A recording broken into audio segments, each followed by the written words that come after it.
Turn to health care, Robin, and I want to get your take on this. And certainly, Congressman, the Republicans are still not united behind this Obamacare replacement bill. Fox News is reporting that it's unclear if the House is even going to take this vote up tonight on the health care legislation.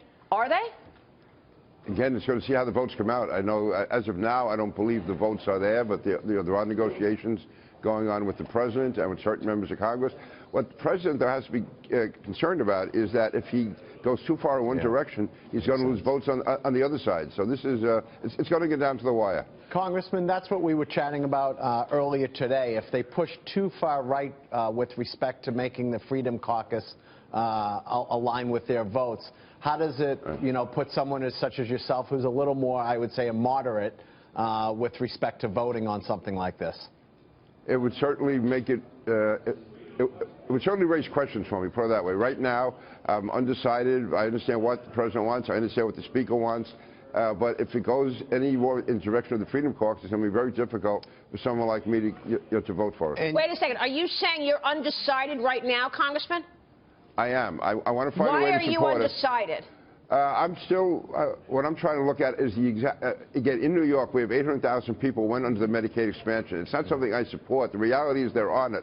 And I want to see what the transition is and how many people are going to be affected by it. Now, I think it can work, but if we start going more in the direction of the Freedom Caucus, it's going to make it more difficult. So do you need to see some change before you vote yes? Are you waiting on a change to take place today before you...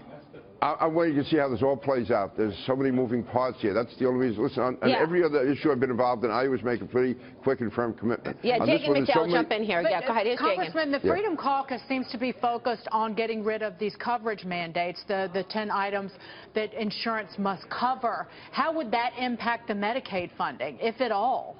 No, I'm saying you have Medicaid on one side and you have this as being another issue in there. How is that going to impact? I want to see what they mean by that. I want to see exactly what the impact is going to have. Because, for instance, we have a large opioid issue in my district.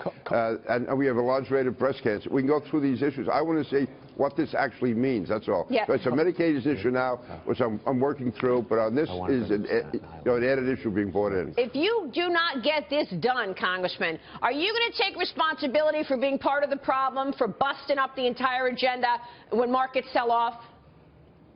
That's why we're in the situation we're in right now. I want to find a way to make it work. What I'm saying is if you go too far, then you're going to end up losing, I think, a significant number of votes of people who want to vote yes, but they'll have a hard time doing it if more changes are made. And what about Paul Ryan's legacy? If you guys don't get this over the finish line, is Paul Ryan out?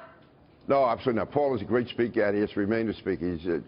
Nobody can do the job that Paul Ryan is doing. Remember, you have 35, 40 people in the Freedom Caucus are trying to pull us. He does have the overwhelming majority of Republicans supporting him. There's no doubt about it. Okay. Go ahead, Robert. I think one of the representatives, maybe from Staten Island, has decided he's a no vote. Do you know where he stands now?